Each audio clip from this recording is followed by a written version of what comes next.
بسم اللہ الرحمن الرحیم۔ اللہ تعالیٰ ابتدا ہے اور اللہ تعالیٰ انتہا ہے۔ اللہ تعالیٰ ظاہر ہے اور اللہ تعالیٰ باطن ہے۔ جب بندہ یا بندی اللہ تعالیٰ کو پہچان لیتی ہے تو اللہ تعالیٰ پردے میں نہیں رہتا۔ اللہ نے ہر چیز کا اطاعت کیا ہوا ہے۔ اللہ تعالیٰ کی دوست اس کی صفائی ہے جو ایک دوسرے سے واقف ہیں۔ اللہ رگ جان سے بھی زیادہ پاس ہے۔ جب انسان کا اللہ سے معاملہ درست ہو جاتا ہے تو بھیڑ اور بکریاں ساتھ رہتے ہیں اور شکار کرتی ہیں۔ جس بندے کو کوئی ایک شے رب تعالیٰ سے عطا کی اور وہ دوبارہ اس کی طلب میں رہے تو اللہ تعالیٰ اس سے لذت خلوت سلب کر لیتا ہے اور قرب کو بعد میں بدل کر وحشت سے بھر دیتا ہے۔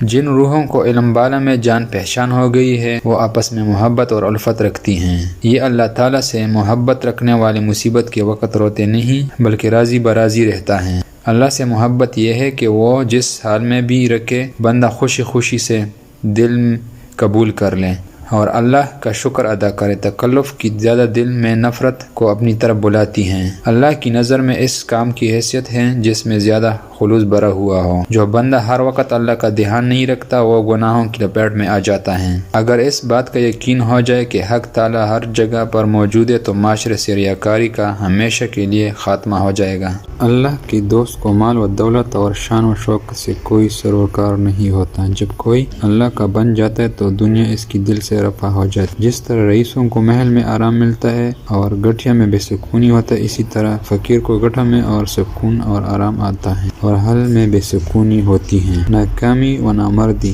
اپنی ہی اعمال و افعال سے جنم لیتی ہے۔ برے کام کرو گے تو نامردی آئے گی اور اگر بھلے کام کرو گے تو کامیابی آئے گی۔ نہار منہ ادرک کا چھوٹا سا دانہ منہ میں چوس لیا کرو تو 100 سال تک بدن میں کمزوری محسوس نہیں ہوگی۔ جو انسان اپنے روح سے واقف ہو جاتا ہے اس کی سارے فیصلے سمٹ کر رہ جاتے ہیں اور زاہد مرشد کامل ہے، چلتا ہے اور عارف اڑتا ہے اور اڑنے میں ہفتے فاصلے گھنٹوں میں طے ہو جاتا ہے۔ محبوب یعنی اللہ تعالیٰ کے علاوہ کسی اور شے میں مشغول ہونا سے مراد اللہ تعالیٰ کا تخمصر اڑنا۔ عارف باللہ کے قریب رہتا ہے اور اللہ اس کے قریب رہتا ہے۔